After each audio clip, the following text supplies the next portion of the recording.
Hey, welcome to Smoker Broker. I'm Robert Mention. I'm the guy they call Smoker Broker. Happy New Year, I guess. It's really midway into January already.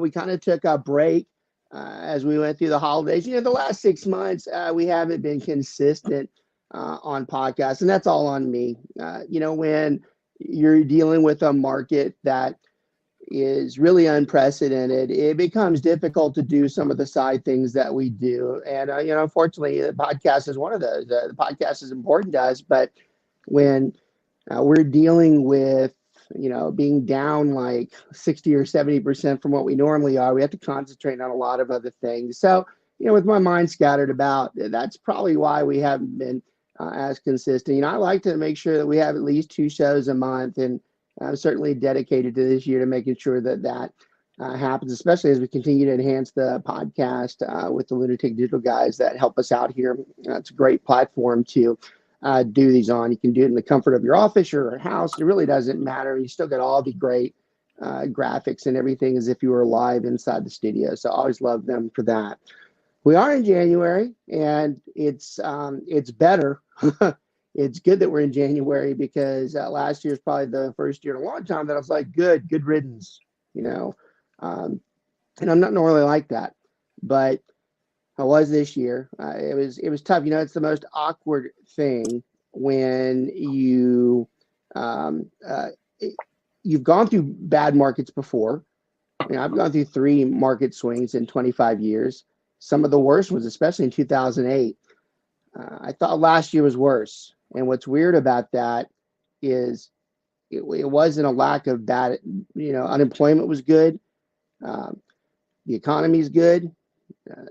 Buyers aren't having problems getting houses, and there's plenty of sellers, that would want to sell their house if the interest rate had not affected us. And I've never seen it do that. I've never seen that many people wait to buy a house. So we're going to talk a little bit about that as we go into our topic today. Want to introduce my longtime friend and my regional director out there on the East Coast, Mykayla Smith. She's a longtime friend of mine, probably more than that, but I don't like to embarrass her when we're on the air. But Hi there. she's fantastic. And, it's fitting that she's on the show today because we're going to talk about becoming a new agent and why there's so many reasons to do it. I find that kind of ironic or maybe hypocritical even that I'm making that the show today after starting it off with it's been so lousy for the last year, but that should say something to you. That should really be a signal as to how good we think it is to be an agent, even when we're in the most down markets.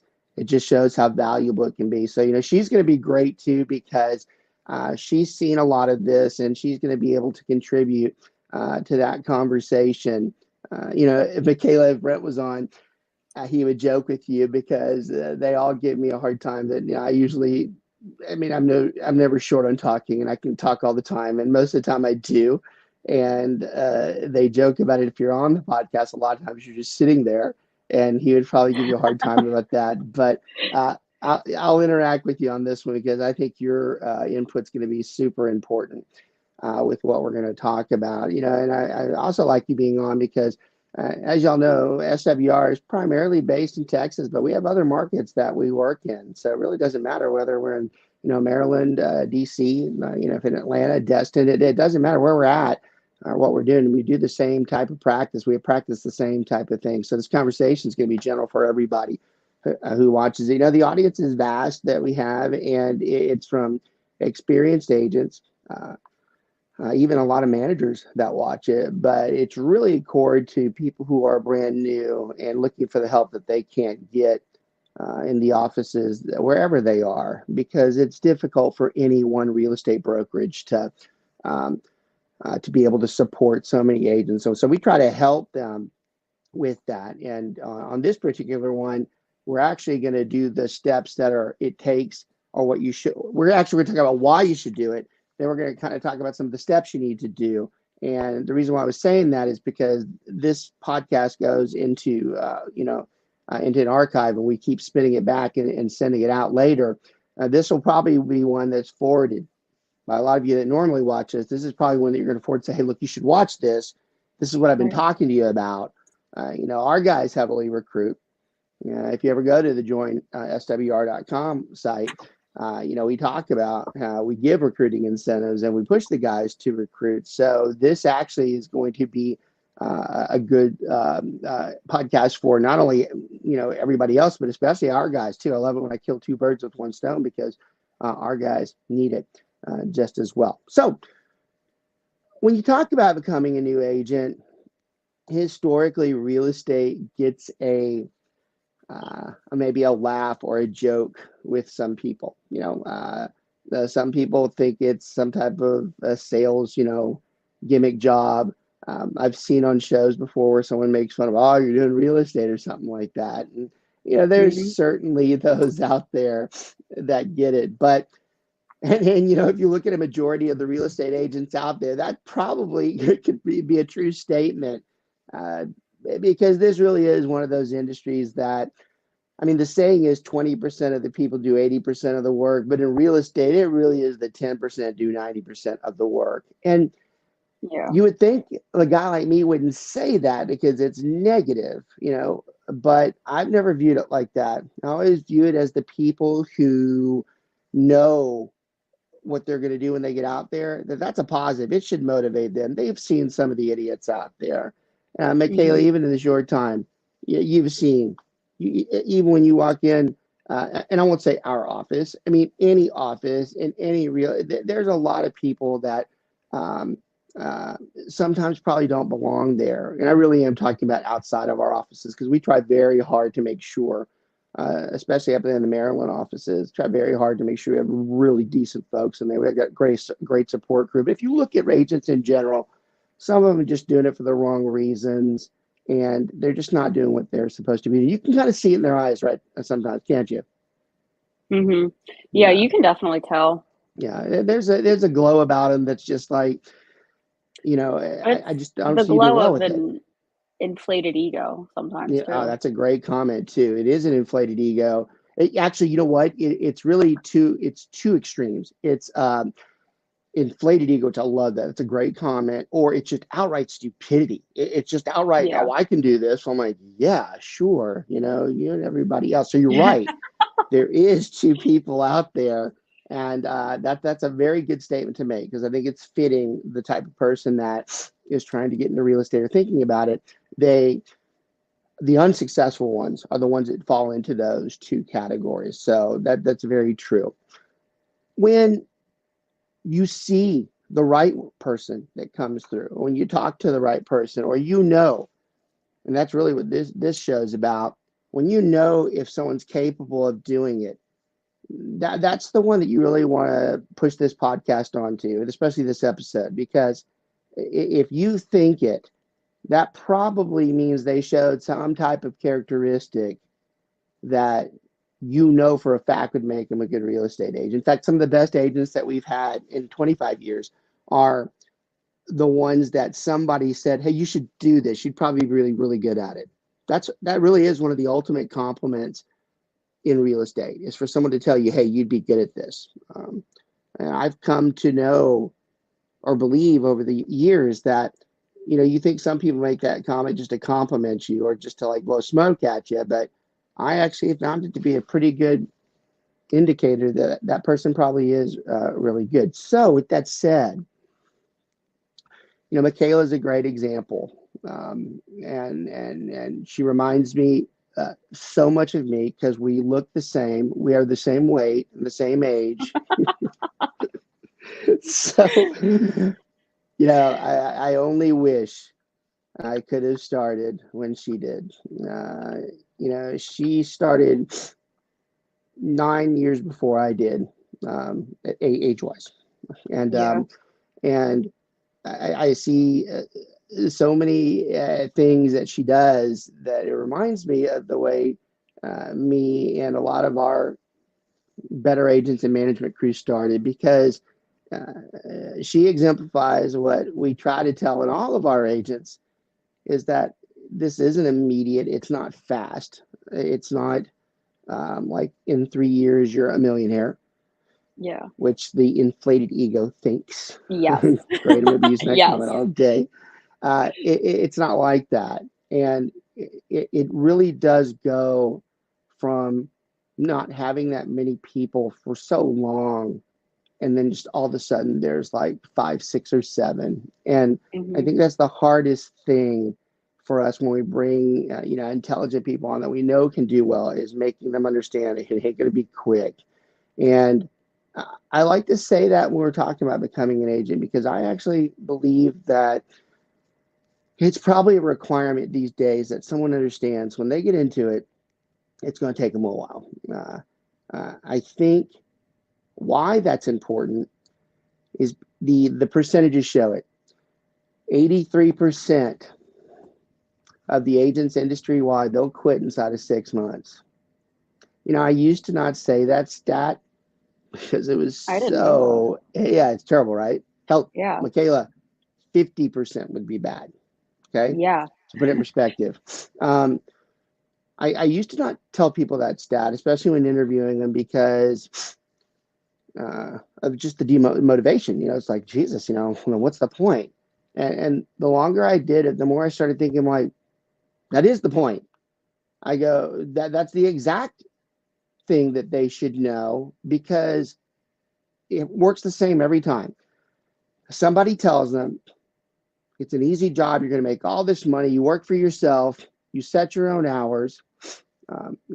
Especially if you worked in the life, if you look at the last 10 years where almost anybody could have sold houses, and you get them excited about it. You tell them to come in, work in an office, quit whatever they have that's actually making them money so they can do this. You tell them Yeah. to quit it, and tell them you have to be in the office all the time and kill yourself to do well. That's not true. Okay, I'm That's not not true saying at it's a all. bad thing. Our partners out in Maryland, especially one of our team leads out there. Brandon's probably one of the best ones that we have, and really on the East Coast. And I'm always careful when I talk to someone like Brandon or the TLs here, because I do encourage someone. I do want them to work as much as they can. I would love it if they're in the office all the time. But what I don't like, and what I'll argue with anybody on, is telling them that they can't do it if they don't do that. That's BS. I don't care what anybody says. That's the argument I get into with a lot of my peers. It's like, you're discouraging them from coming to the office and not working. I never said that. I didn't say that that's not what they are supposed to do. Any moron can tell you that if someone works more at it, they have a better chance of doing better at it. I didn't say that. But what I will say is what y'all won't say is that a lot of times that person that can't come into the office, if they have the right guidance, that could be the one that you want, because they know that they have to have something supporting them before they can actually jump into this. And that's something that, I've preached for a long time. I'm biased towards it. There's no doubt. You can hear it in my tone, because I started that way. And that's how I started off. And, it's like I said, it's fitting Mykayla's next to my side here. I really sat side by side in office to her dad while I did this in the last couple of years that we were working together. And, that was a full-time job. It was a good 50, 60 hours a week, but it taught me it can be done. And I knew it can be done. And that's one of the issues I have. Now, the reason why I'm talking about this is a bigger conversation, but that percentage, someone tells them they're going to make all that money. They're 6 months into it. They haven't sold anything. They don't have anybody in the pipeline. They're paying the office bills because the broker's good at billing them with that, right? Mm-hmm. They get discouraged and they quit. And that could be the biggest tragedy in all real estate. More than anybody else could ever know. Those people, they are not even close to being able to make that decision yet. In fact, most of us say, at a minimum, you've got to go a full 2 years before you can even start thinking about, maybe I'm not that good at it. It's really 3 years before we say, look, they're making the money that they should be making. That's another reason why this particular episode's a good one. It's one of my favorite episodes to do, because it caters to a lot of people. It caters to the people that want to do this, and to the people that are doing it right now. In fact, sometimes I annoy myself because we're going to do another episode where we talk about what your first few months look like. And I kind of do too much of that here. So I'm going to try to be careful that I don't carry into, because that's what I'm doing right now. But it also needs to be a point made to someone coming in to realize it takes that kind of time. Mm-hmm. A professional marketer will tell you, if you started from day one sending mailers, which is not the primary way we lead generate, but it's 1 out of 1,000, you would have to do it 2 times a month to the same group for at least 8 or 9 months before the audience that you have finds you worthy of trash. Meaning they get your mailer in the 9th month and they say, oh, that Mykayla girl sent us something. And they throw it away. 9 months to be labeled trash. God forbid they actually think about using you. You know, every season amazed me watching a new agent, and they send mailers out the first 2 months and then they quit. And they're like, well, it's costing me like $500 or whatever, and I got no calls. I'm like, what do you think they were just waiting for you? You think when they got their mail, they're like, oh, Mykayla got her license. I'm so happy for her. We've got to sell our house right now.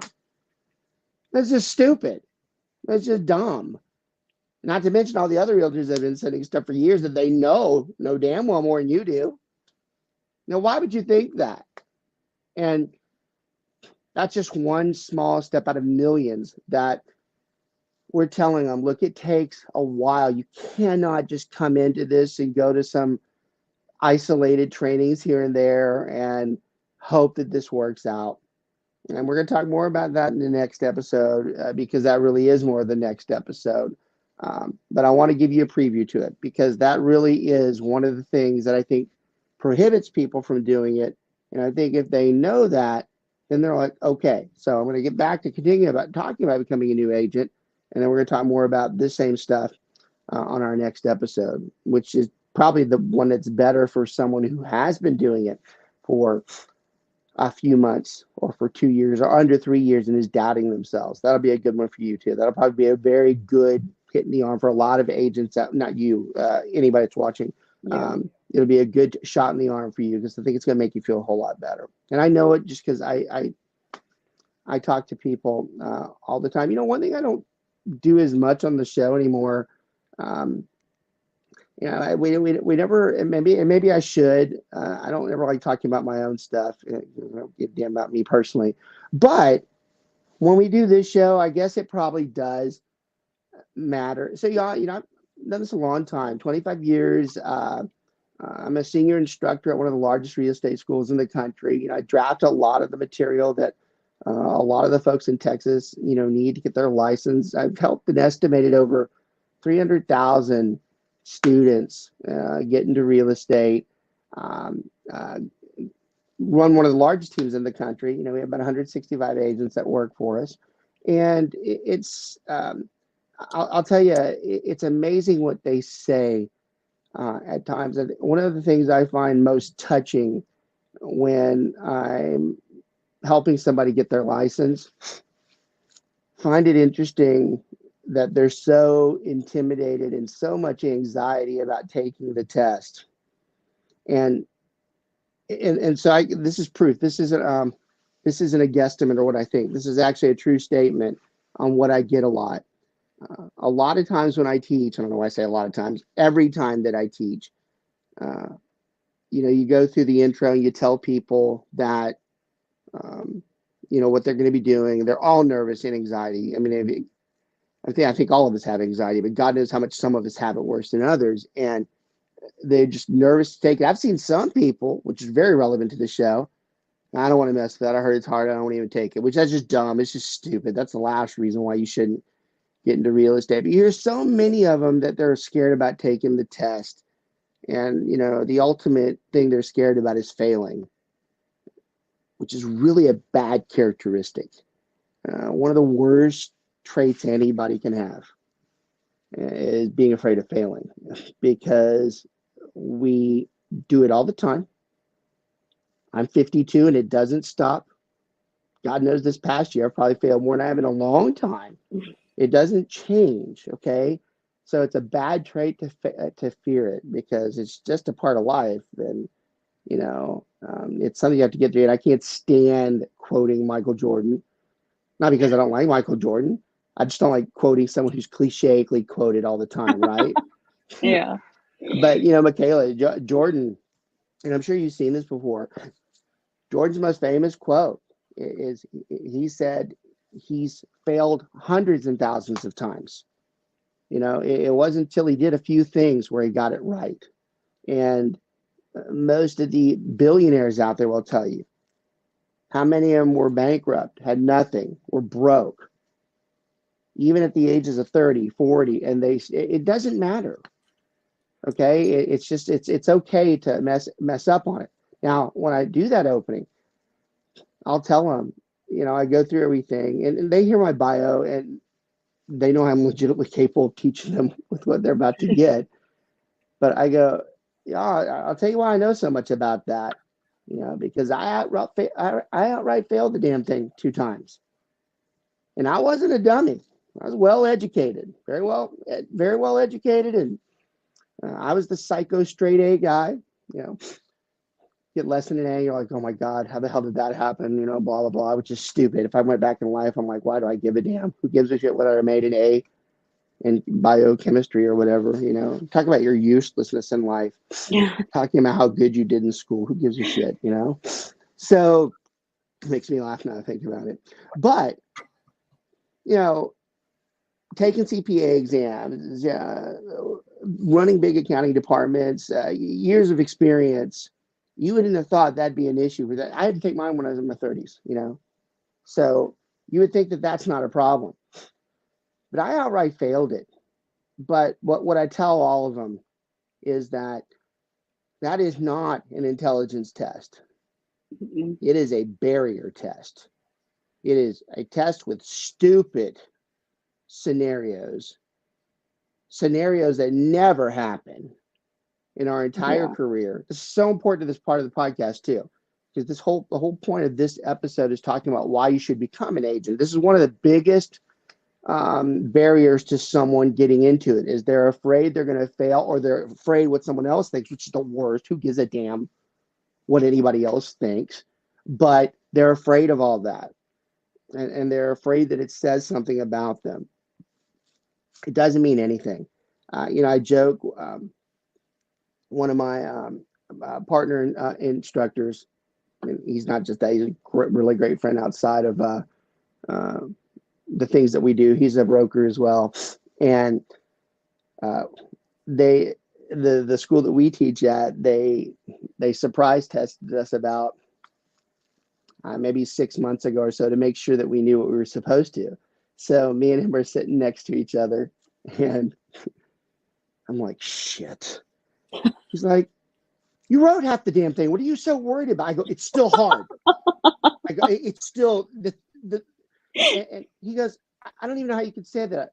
So we take it, and I'm very genuine with everybody. Did you pass? Yes, and that's exactly where I'm going with this. So, well, according to him, I didn't, but I'm very genuine with it. People can call me whatever they want, and there's plenty of names to call me, but I'm not hypocritical. I'm the first one that calls myself out. So we're sitting there, and of course, Mr. Perfect next to me, he gets 100, and I tell people this because I'm not ashamed of it. So I got like a 90, and I was like, it's good. So he looks, he goes, how could you miss anything? I go, since when do I see this scenario? I go, when's the last time I filled in this seller blank where I put, are they tenants in common or are they joint tenancy? I don't know. We might want to check with we don't talk like that. Yeah. When's the last time I worried about whether there was a freaking gross easement or a prescription easement? I don't know. We'll talk about that stuff daily. Yeah. I told him, I'm damn proud of getting that 90. It shows I know what I'm doing, except that stupid stuff. So I use myself as an example to the agents, there's usually anywhere from 100 to 150 people in those classes. At a minimum, no exaggeration, at least 5 of them immediately message me and say, I cannot tell you how much that means to me.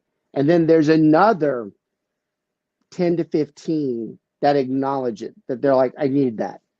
Because and the reason why I'm telling you is because I know for a fact, I know one of the biggest barriers is that people are worried about that test, and you need to just knock that off. That test is nothing. If you're waiting because you're worried about your test skills or it's going to take all this study, you are way off. And that is the last thing that should keep you from becoming an agent. Because I'm going to tell you right now, all the learning and everything that gets you to taking the exam, that is not what we do day to day. All right. So that's a real problem that we have with someone becoming an agent, especially someone who's super nervous about what people think or if they're going to fail, which is why I made such a big deal about those 2 things. Those are very bad common values to have, is being afraid to fail, because there's not a damn thing wrong with it. Happens to all of us. Mykayla, you're still young. You still have plenty to fail at, right? I'm probably going to fail a lot. You failed already many times, right? You've done Oh, stupid yeah. stuff, haven't you? Oh, yeah. Would you care to share any that your dad needs to know? I know he'll watch the podcast. Oh, we'll keep it to real estate. It's hard. It's hard the about first becoming time. friends with my friends' kids is that when they get old enough, you stop treating them like a kid. You treat them like you're a friend, and you are. But the problem with that is you say stuff and you just ran with someone like, oh my God, I can't believe I just told her that. But and I've got several of closer friends that are just like, my relationship with your dad and you, and I see them, and that can be difficult at times. So I always joke about when we're talking about things in general, I'm like, oh, dad probably wouldn't want to know that. He probably would. Yeah, I always try to filter what I tell you because I always think about it. I'm like, because I think of you as like my uncle. So I'm like, what are these things I would want to tell my uncle? I have seen you in some pretty compromising when you were younger. So I guess,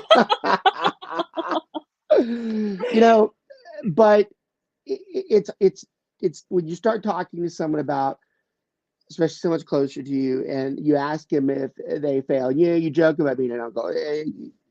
I would relish the fact of being one too. If I had a daughter, I wish she'd be just like you.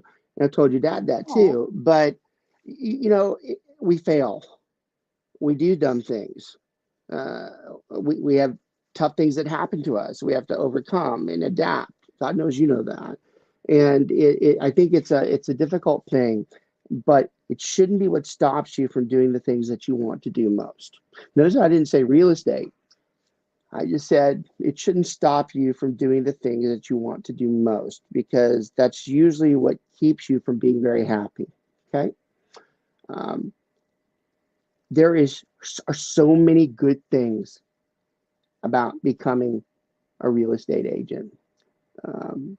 Yes, it is flexible, even though we joked about the ones that say they want to do that. Yes, you can make a lot of money doing it. It's not immediate, but you can. You want to talk about living proof, y'all? There ain't nothing special about me.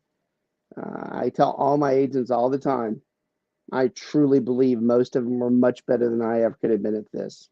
But the one thing I do take credit for, and it's what I push into them just as much, I was very good at being disciplined, having a very good attitude, and having a very good work ethic.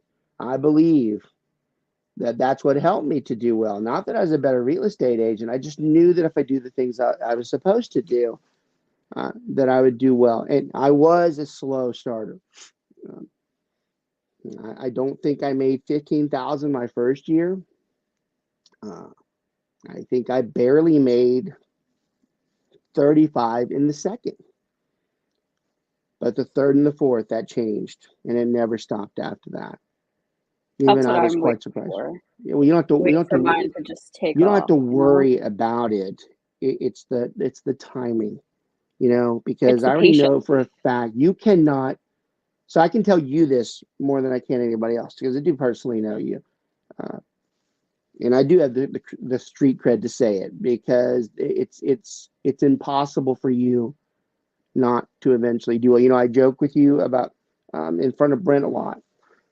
God knows I love to take a shot at Brent if I can because he takes thousands a day at me. But it's well known, and Brent knows that I tell this as a compliment when I say this. But Brent was the slowest we ever had, not intelligence wise, maybe, but production wise, it took him the longest time. And he pretty much runs the firm, but yeah, and he's one of your most successful agents. He is. He's what we would hope they all become. And he was the slowest. I mean, yeah, Brent was 4 years.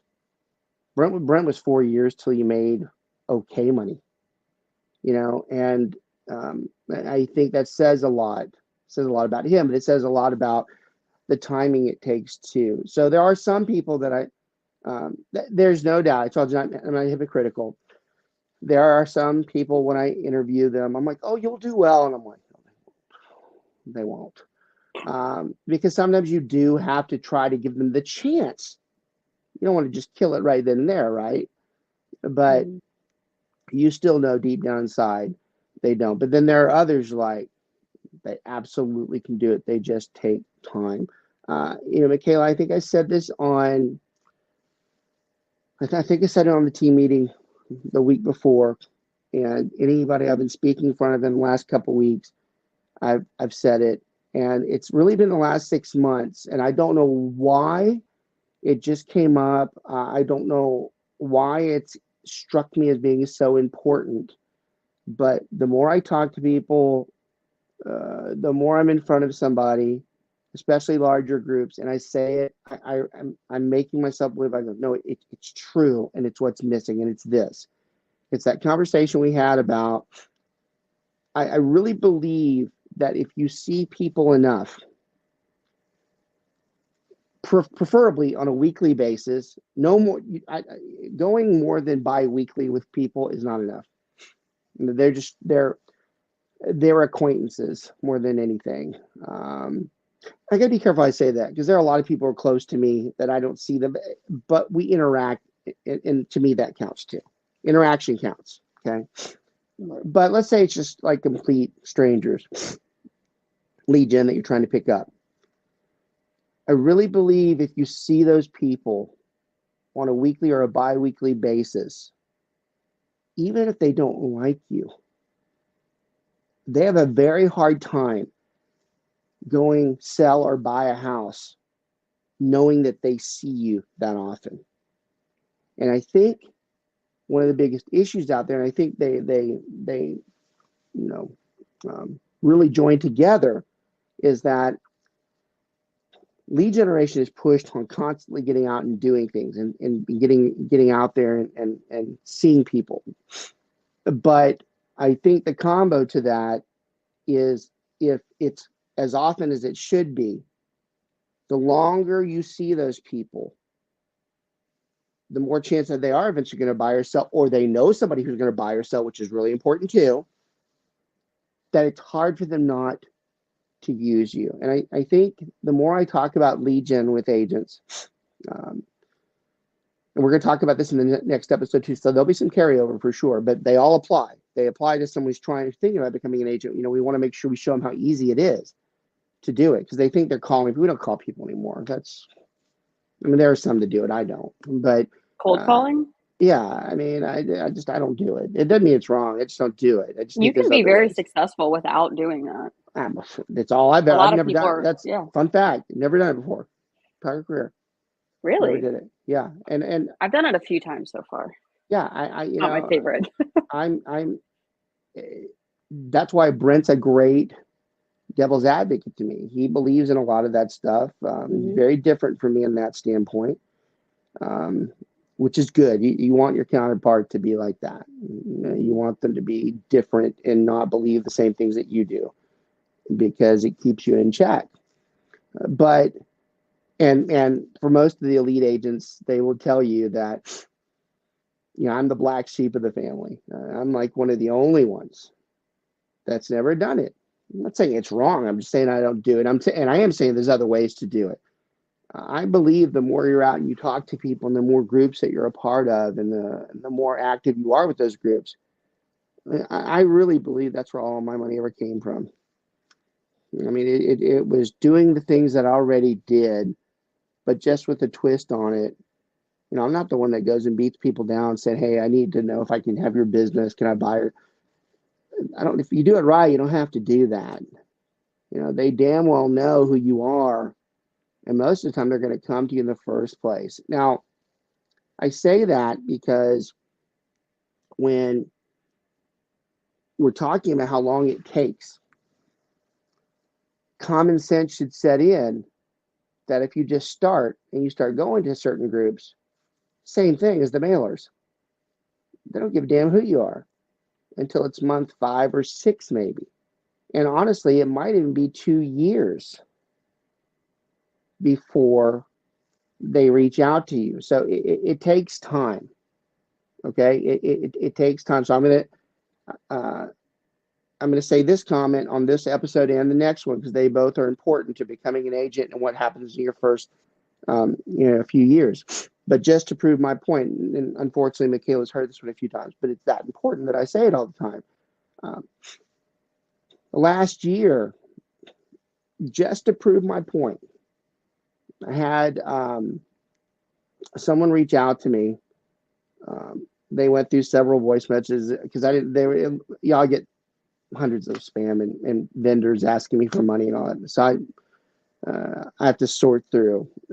But it was someone who randomly said they knew me. I'm like, whatever, you know. So I call them back and they're like, hey, Rob, it's been a little while, but I met you a few years back at that place up north. Had the big satellite, outside, and I knew exactly what he was talking about. So I stopped for a second, and I'm like, that was 23 years ago. He's like, wow. He goes, I knew it'd been a little while, but not that. I have not talked to the guy, which shame on me. That is hypocritical. Because I'm gonna tell everybody next episode that's a terrible thing to do. In defense, I backed off a lot of my own lead gen because I run the firm, but it's something I still should do. Anyways, I literally not talked to him. And I remember who he was. And after we get through the shock of how long it's been, he ends up telling me he wants to buy a house. Ends up buying a $1.3 million house last year. Wow. That was 23 years of going to a networking group. One of the stuffy ones, too. There's no, and this is something I am quoted on a lot of, there is no time limit to lead generation. There's not. There's no time limit on it. And I think I get more frustrated when someone says, I'm quitting because it's just not working. I'm like, you don't know that. I'm using the exaggerated version. Nobody should wait 23 years for a lead. But I'll be damned if I'm not going to tell you it doesn't happen. It does. It takes time. So when you think about becoming a new agent and you're starting to look at, well, what do I have to? The biggest obstacle, even outside the exam, is most people on what they picture real estate. Mykayla, what do you think most people picture a real estate agent and think before you were born? What do you think they believe it really is? What do you think they think it's like, what they do day to day? I feel like they think that they go around and looking at houses all day. True, right? Very easy. They think it's easy. Easy, gold jacket, yeah. Century 21, work 9 to 5 at the office, come home, I got a buyer or seller, whatever, pencil in their pocket or in the pens in their pockets, calling people, going to lunch, that's what they think it is. And it's far from that. In fact, I'm not even sure that exists anymore. We're going to talk about that in the next episode too, where we talk about what your first few months look like. One of my most annoying questions I get is, what does my first day look like? I'm like, oh, it's so stupid to ask that. My God, your first day. I go, this isn't a 9 to 5 job.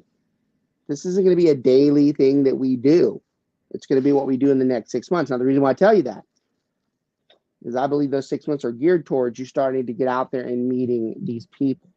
See, the problem, and the reason why I emphasize that on this episode, is that a lot of people are like, I can't do that. I can't go into the office and call these. I'm not a salesperson. Neither am I. Can't stand being called a sales. If you think that I have the type of persuasion where I can make someone spend $600K, you've got another thing coming. I doubt I could make someone buy a piece of candy, more or less, a $600K house. That's not what I'm there to do. Now, what I will vouch for, and I'll strongly vouch for it, is I know exactly what I'm doing. And I can assure them that I'll make sure that they're taken care of if they go through the process, because that's what we do. All right. So we're not salespeople. I'm not out there trying to beat pavement looking for people who are buying and selling houses. It's a time thing, but it's a time thing that's based around some of the things that you do. Some of the best generation that we do is through the things that we already enjoy doing. The things that we like to do on the side. Actually, I'm curious. I never asked you. What do you do, Mykayla, for social stuff? Tell me. I've never been asked you. So I go to the gym a lot. Actually, I do see that on your pages. Yeah. And it's obvious that you don't. It's obvious you don't miss leg day. I've noticed that. I never miss leg day. Never ever. I hate to say this. Because you probably get mad at me, but you got your dad's leg. Oh, I do. It's the thunder. And your mom's looks, right? That's great. You got your dad's leg. I mean, it's terrible. I can tell you do the gym a lot. That's great though, right? Gym's it's good for you personally. It's good for she makes this a great example. The gym's a great place to lead generate. Mm-hmm. She's not doing that just to lead generate. She's been doing it for a long time. She likes to go, but get to where it's a lead gen, and I've seen her. She does do that, but that's one. Something else, Mykayla. What's something social you do? What's something else you like to do? I'm a part of a Baltimore businesswomen network, so we get together and. We'll do like regular lunches and just lunches, happy hours, right? Happy hours, right? Yeah. Nothing wrong. I'm actually doing an event I've done an event with them before, but I'm going to one in the next few weeks. It's a vision board one for all the business women, and I'm really excited for that. But more just doing little social events like that. Yeah, you said the keyword events. Yeah, it's a I never tell someone they're failing. Because that's not my job. If they ask me, I might, but I never tell them that because I'm not that type of guy. But I do believe that the job's more centered around what you just said, the events. How many events do I go to? Events don't have to be suit, tie, Chamber of Commerce. In fact, out of the 1,000 lead generation items, I break that to like number 9999. But the things we do all the time that are fun for us, and I'm going to expand more on that in the next show. It's more in the next show than anything. Just trying to tell you, if your barrier is, I don't want to make calls and talk to strangers, you got it all wrong. In fact, I would tell you the opposite. It's the opposite. It's actually talking to the people who are closest to you and letting them know it's what you do and that you can help. Okay. So two of the biggest points of this particular podcast are the barriers about getting into the real estate business. One was the test. That's a joke. I think we've made that clear. That should not be the barrier. I don't care if y'all, some of the most mega agents I've ever had failed more than 5 times. Means nothing. Okay. And then the barrier that you're a salesperson and that you have to do all these, like you're some, probably going to offend somebody by saying you're some vacuum cleaner salesman. Someone's like, I was a vacuum cleaner salesman. I remember my buddy, it's funny how this world's so small because even Mark and I don't have as many friends in common. But this is one of my old agents that's on another podcast that Mark does. But he is the quintessential example I always give of making comments like this. I one time said, I go, it's not like we're some broken down copy salesperson. And Alan, he was a long time copier salesperson. And we joke about it all the time, but it's not what we do. It's not by any means at all. It's more of, hey, I'm thinking about doing this. Can you help me with it? I'm like, well, yeah, I know what I'm absolutely know what I'm doing. That's what our days look like, and where failure sets in. And I really believe failure is only what you define it as yourself, because it's only you. Nobody else cares if you're failing or not. It's you. You have to live with it, right?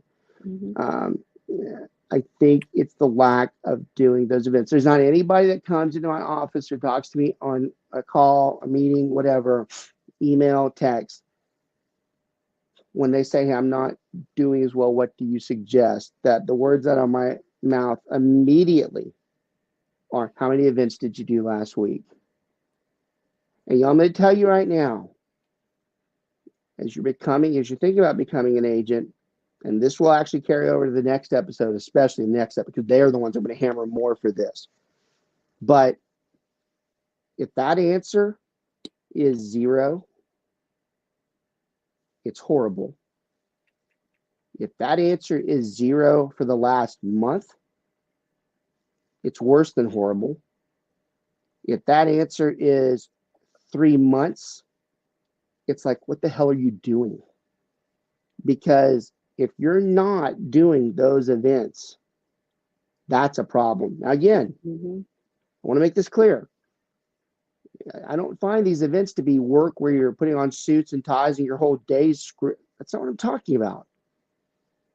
I'm talking about, did you go to maybe you volunteer? Did you go to your United Way function? Did you do Special Olympics is always fulfilling? Did you go to a Special Olympic? That counts. Those of you who are religious based, did you go to church? Did you go to a church event? Great. That counts too. Any kind of event, really. Any kind of event, right? That's why I was kind of asking about your social stuff, because I'm like, it's not what you think. All right. So the second barrier is this stuff about what you think it is that we do, and that you're working 70 hours. Yeah, I'll give you a dirty secret. Dirty secret. It's something I shouldn't say with you.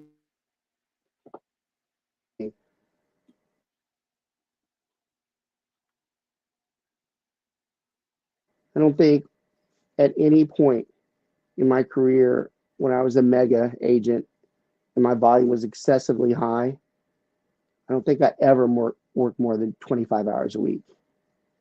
And I'm talking about when my volume was close to 100 million by myself. That's a pretty big statement to make. Most of my 6-figure agents, I doubt they work 15 hours a week.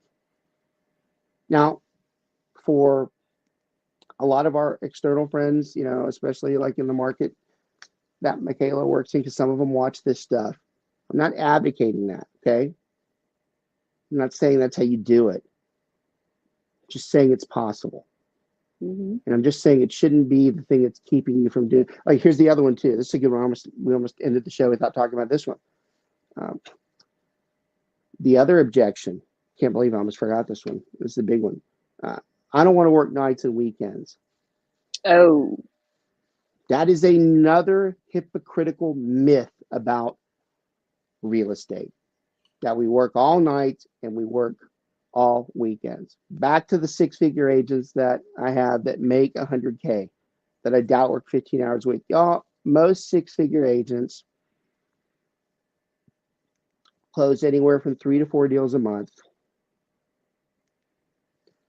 2 of them are probably listings, whereas they met with them once, and all they have to do is keep them up to date, communicate, and if an offer comes in, they work it. Buyers are a little more intensive because you have to show them around and stuff, right? But same thing on a Saturday. Well, I'm going to have to be showing on it. Y'all, 6-figure agents, their weekend looks like hey, I can show you some houses maybe from 2 to 4 on Saturday, and that's every other weekend. Mm-hmm. And even then, they control it. I'll tell you one of the things I'm proud of, because I don't like talking about anything positive that I do. I think it's self-absorbing to say that, but I will say, because it's my kids, I've never missed any of my kids' events in all the years I've done this. Not one. Now, one thing I didn't tell you is, I joke about the 25 hours a week. I work 80 hours a week today. Now, that's different, though. It's because I do run a large firm, and even though I tell you I work 80 hours, which is true, I'd say it's really 10 that matter to me, that are hard. The other 70, I absolutely enjoy. I've got 4 interviews after, meeting with the vendor. This will easily be a 10-hour day for me. I don't consider anything on my schedule today work, because I like doing it. So this stuff about we work at night, you're going to lose all your nights and your weekends. I'm not the most professional when it's bullshit. It is. It's an excuse. And I'll tell you, and that's why I'm really upset I almost left this episode without talking about it. I really believe that's the one that a lot of people are doing it. Now, I'll state the obvious as we wrap this show up. We try to be very neutral on our show. I don't like my show to be geared towards just the fact we work at Keller Williams. We have a group.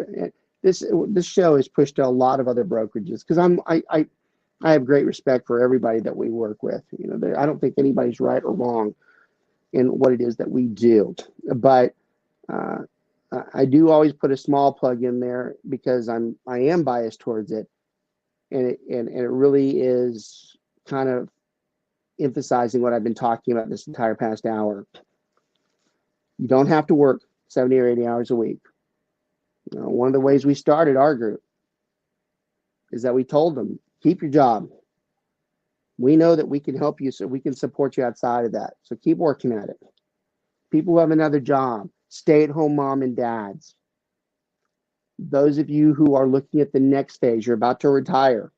It's funny, a lot of retirees these days in their upper 40s and not their late 60s anymore, or early 60s. What am I going to do after? Y'all make very good fits for what we do. In fact, sometimes y'all are the perfect ones. You're like, I don't want a full-time job. I don't want to go do this and that. But you still can do things that you like and make money at it too, and actually benefit yourself. Because as you get to that next phase, a lot of times you're buying things. So why would you pay someone else? Why don't you just do it yourself? Any of the trades, those of you that are in the service industries, flight attendants, pilots, haircut folks, bartenders, waiters, waitresses, dealing with any type of retail. Anybody knows me knows I'm a sucker for retail.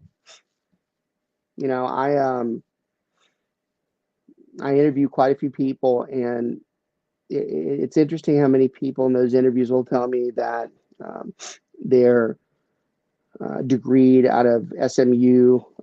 I've seen even several of the Ivy. I've seen people say, "Well, I'm degreed out of out of Princeton or something like that," and which is super impressive, by the way. It is. In fact, I had a Harvard one last week, but no. I always I'm like, whoa. But I always tell them, I'm always like, you ever work retail? Like, have you ever worked like in a store or a restaurant? I go, because I'd much rather that than the other. Because retail, public, it takes a chip off your shoulder and it makes you real. A lot of people know my background and my career, and I think it's sad that the one that's not talked about, or at least mentioned in any of my bios most of the time, because we never quote the jobs we had. We were like 15 years old. But those close to me know that mine was important. I mean, I worked for Kroger from when I was 15 to 25, worked my way through school, and actually was someone who was important at age, 18 or 19. I've had a lot of money spent on me to be customer service oriented in all the other jobs I had after. But I'm telling you right now, the best training I ever got was working those customer service desks. It taught me how to deal with everybody, bad, good, evil, mean, nice, older, younger. It taught me how to handle that type of person. And those people do very well in real estate. So any of those professions in there. So if someone sent you this, which is my guess, this was sent to you by someone saying, hey, like I've been talking about this, you should listen to this guy because he's telling you it can be done. This isn't a guess. We know for a fact it can be done. I built SWR, very empathetic. I built SWR off of my own bad beats. So I know. I don't care what anybody else says. I know it can be done because I did it, and I'm not that good. All right. So if you're in those things, the other one, investors, those of you who are investing, like you're doing this to, I only want to do a few deals for myself and maybe a few of my friends. Y'all make good fits as well. All of these, of course, I belittle the full time. This is where the guys, my TL buddies here in Dallas, and I'm sure Brandon, I like Brandon a lot. I'm sure he'd say the same thing to me. They're always like, you still can at least talk about the full timer. Y'all, I don't talk about the full timer as much because they already made the commitment to do well at this. I don't have to lecture on them because I know they're going to put forth the effort. What I want most people to know is that the other side of it can be done. Okay. So if you're out there and you're struggling in your job, or worse, you already know the writing's on the wall at your job, you don't like what you do, you're earning a different face, you've done it too long, you want to have backups, alternate plans, which I think is very smart. I think someone should always have an alternate way of making income. This is a very good industry for you to look at. Okay. I doubt I could never be put on some type of national pedestal with anybody, but I would argue that me more than anybody else in this country can tell you if you're able to do this or not, just with the credentials that I have and the people that I've seen. So trust me when I say, no matter what you got going on, quite honestly, even if you were a brain surgeon, you probably still could do this with no problem. Okay. Of course, the general plug will help you with it. If you go to joinswr.com, we'll show you all that stuff. But I'm even talking about even my friends at other brokerages too. If you know someone there and you really are considering, you should talk to them. You really should. I want to thank everybody for always tuning in and passing our stuff along. The show gets quoted quite a bit from people that we get in passing, especially a lot of the students I deal with. A lot of them say, I saw your show the other day. Most of the show that we do, it's not a live audience. It's the archives, the amount of people that go back and watch it over time. And with that said, too, this is something I still have not done a good job at because we've really improved it, especially with the help of Mark and stuff. But if you search on Facebook for at Smoker Broker Podcast, we have a page where we've accumulated a majority of our past episodes, and those are very good for you. So you should check that out as well. I want to thank my buddy Mykayla out there for everything that she does, just who she is, and especially getting to work with her all the time. Mykayla, appreciate you making the time Thanks today. for having me. No, it's great. You did great too. I knew you would. It's amazing how comfortable and easy it is for you to not have done this very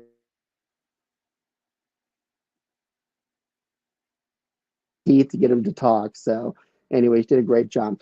Everybody else, we'll see you guys next week. Thanks for watching. Take care. Talk to you soon.